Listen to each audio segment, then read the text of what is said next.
adds Schumer. Quotes on meeting, Washington, January 19. Reuters. Democratic Senate leader Chuck Schumer met with President Donald Trump at the White House on Friday to search for ways to avert a U.S.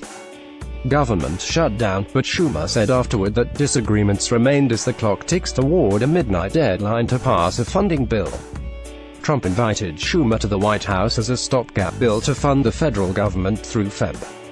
16 appeared on the verge of collapse in the Senate, where Democratic votes are needed to pass it. "We had a long and detailed meeting," Schumer told reporters at the U.S. Capitol after the meeting, which lasted more than an hour. "We discussed all of the major outstanding issues. We made some progress, but we still have a good number of disagreements.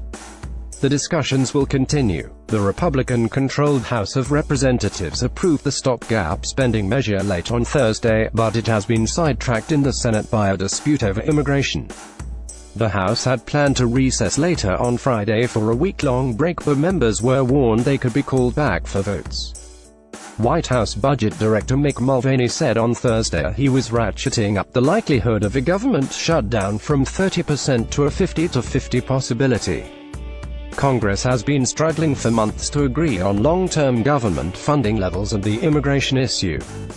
The federal government is operating on a third temporary funding measure since the new fiscal year began in October. Democrats have demanded the bill include protections from deportation for 700,000 young undocumented immigrants. Those children, known as Dreamers, were brought into the United States as children, largely from Mexico and Central America, and given temporary legal status under programs started by former President Barack Obama. Many have been educated in the United States and know no other country. In September, Trump announced he was ending the program and giving Congress until March 5 to come up with a legislative replacement. Markets were keenly focused Friday on the budget woes. The U.S. dollar moved to a near three-year low around midday, while Wall Street largely played down any fears of the looming possible shutdown. The Dow opened higher and was down about 9 points in mid-afternoon trading. Blame game leaders of both parties blamed each other for the showdown. Now that we're 13 hours away from a government shutdown that Democrats would initiate and Democrats would own, the craziness of this seems to be dawning on my friend the Democratic leader, Senate Republican leader Mitch McConnell said, referring to Schumer. Dick Durbin, the No.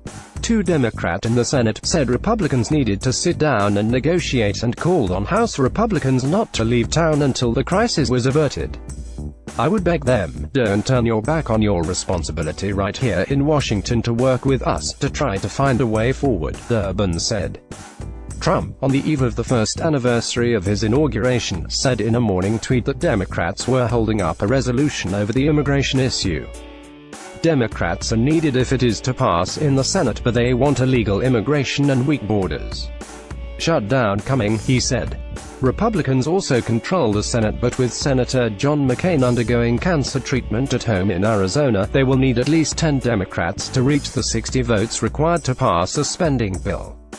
In addition to strong Democratic opposition, at least 3 Republican senators have said they will not back the continuing resolution in its current form. Republican Senator Mike Rounds, who had earlier said he could not back the bill in current form, on Friday said in a statement that while the measure was not ideal, he would support it after being assured that other legislation to adequately fund the U.S. military would be raised soon. Democratic Senator Joe Manchin of West Virginia has indicated he was leaning in favor of the stopgap measure. Manchin is one of 10 Democrats up for re-election this year in states Trump won in the 2016 presidential election. When the government shuts down, which has only happened 3 times in a meaningful way since 1995, hundreds of thousands of non-essential federal workers may be put on furlough, while essential employees, dealing with public safety and national security, would keep working. Amid the deadlock, more senators were raising the possibility of merely approving enough new federal funds for a few days. The idea is to put pressure on negotiators to then cut deals on immigration, defense spending and non-defense funding by next week. But McConnell shot down that plan on Friday.